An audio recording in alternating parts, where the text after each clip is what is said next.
আপনি যদি ক্ষমা করে দেন মানুষকে, আপনি সুখে থাকবেন, শান্তিতে থাকবেন। আমাদের হয় চলতি পথে আমাদের বন্ধুদের মধ্যে বা আমাদের প্রতিবেশীর সাথে বা আমার কলিগের সাথে বা আমাদের সমাজে অনেকের সাথে অনেকের নানা সময় এমন বিভেদ ঝগড়া এটা তৈরি হতে পারে, ফলে মনের মধ্যে ক্ষোভ, অশান্তি, ইভেন জেলাসিও আসতে পারে। কিন্তু এটা যদি আপনি কারোর প্রতি যদি রাগ, ক্ষোভ এটা পুষে রাখেন, ইট বার্নস ইউর সেলফ ইনসাইড, এটা ভিতরে আপনারা জ্বালাবে। যারে হিংসা করতেছেন, যার ব্যাপারে ক্ষোভ রাখতেছেন, এর কোনো ক্ষতি হয় না। ক্ষতি হয় যে এই ক্ষোভটা লালন করে, এই রাগটা যে ছেড়ে ফেলতে পারে না হৃদয় থেকে, যে মন থেকে মানুষকে ক্ষমা করতে পারে না, সে কষ্ট পায়, অশান্তি নেমে আসে, দুঃখ নেমে আসে।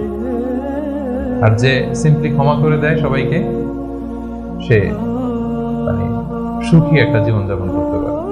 এবং এটা জরিপেও, গবেষণাতেও দেখা গিয়েছে যে যে অন্যকে সহজে ক্ষমা করে দেয় সে হ্যাপি লাইফ লিড করে। তাহলে 2 নাম্বার কি?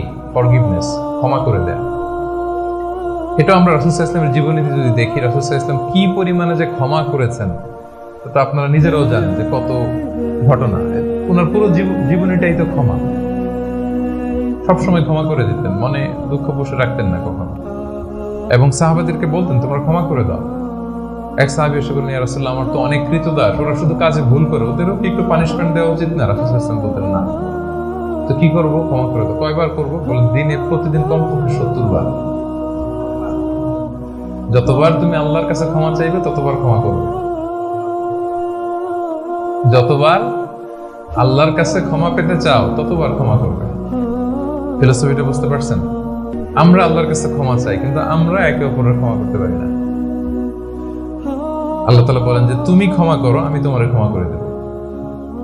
তুমি ক্ষমা করো তোমার ভাইদের, আমি তোমার ক্ষমার ব্যবস্থা করতেছি।